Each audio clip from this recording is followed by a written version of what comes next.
Actually. Yeah. Okay. Okay, so what is the Luminate story? How did it come up?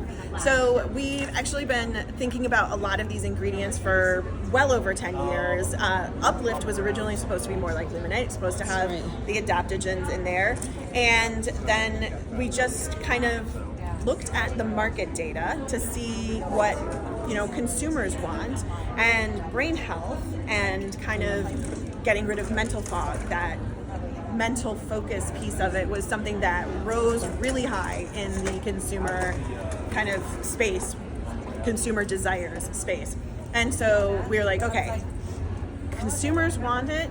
We have researched all of these ingredients already, so now we're going to put them all together. So like the coffee berry, the coffee fruit that has the caffeine in it, over 10 years ago, I was in Hawaii looking at the actual coffee plantations to find out more about what the coffee fruit was, because everybody knows what the coffee bean does, but not a lot of people understand that coffee fruit. And so from 10 years ago, we started talking about that ingredient. Rhodiola, alpinia, we've been looking at for about 5 years. And so we really wanted to make sure that the sourcing was solid for those, and that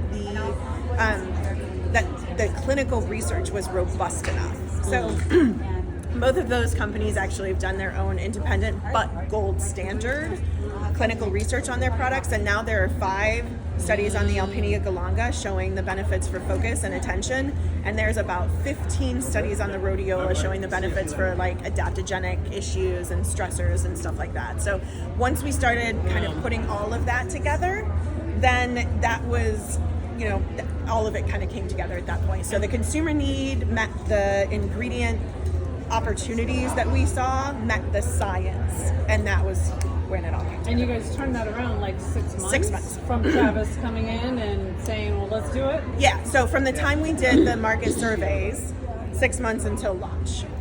Amazing. So, yeah. It was but again, we did that because we've been looking at these ingredients for 10, 15 years. So we already knew what ingredients to put together. We just had to flavor it properly and then get it out. So how do you, that's what I'm like, there's probably, I don't even know, hundreds, thousands of herbs. Like how do you find these ingredients where all of a sudden you're like, we got to do something with that? Like how, do you just not sleep at night? Like what do you, what?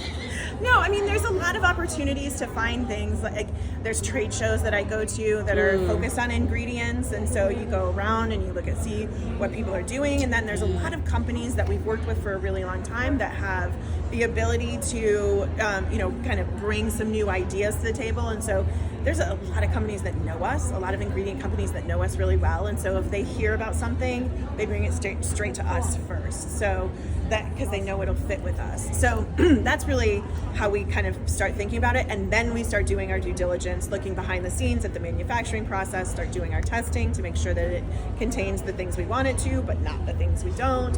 We start looking at, where it's grown, what's the supply chain look like, is there science behind it, what's it supposed to do, and does it actually do that?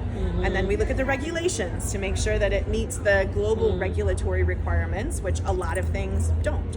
So, we make sure that we kind of start doing all that. That research generally takes between 3 and 5 years. Wow. To put all of that together, and to finally get to the point where we're like, yep, we like this ingredient from the supplier for this purpose. And we have what we call a white list and a black list.